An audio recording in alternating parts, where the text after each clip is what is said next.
ایک غریب عورت تھی۔ وہ روز تھوڑا سا آٹا گوندھتی اور سمندر کے کنارے مچھواروں کو بیچتی تھی۔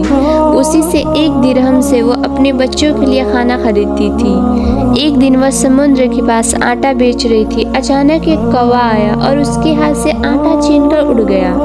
عورت رو پڑی اور ٹوٹے دل سے اپنے رب سے فریاد کرنے لگی، اے اللہ، میرے بچے بھوکے مر جائیں گے، میرے پاس اس آٹے کے سوا کچھ بھی نہیں ہے۔ پریشان ہو کر وہ ایک عالم کے پاس گئی اور روتی ہوئی آواز میں پوچھا، کیا اللہ اتنا ظالم ہے؟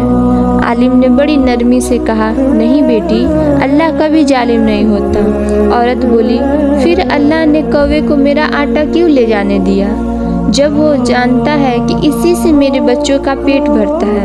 عالم نے بڑے سکون سے کہا، تم ابھی اللہ کی حکمت نہیں سمجھ پا رہی ہو، صبر کرو، اللہ تمہیں اس سے کہیں زیادہ دے گا، وہ تم سے تمہاری سوچ سے بھی زیادہ محبت کرتا ہے۔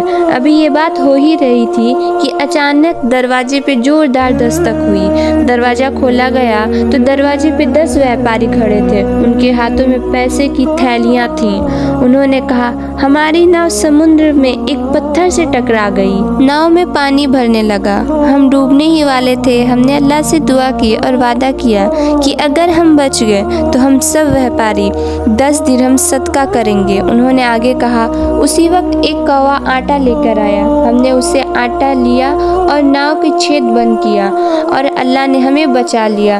عالم مسکرایا اور عورت سے کہا، دیکھا بیٹی، تم سے اللہ نے 1 درہم آٹا لیا اور اس کی قیمت 1000 درہم بنا کر تمہیں واپس لوٹا دی۔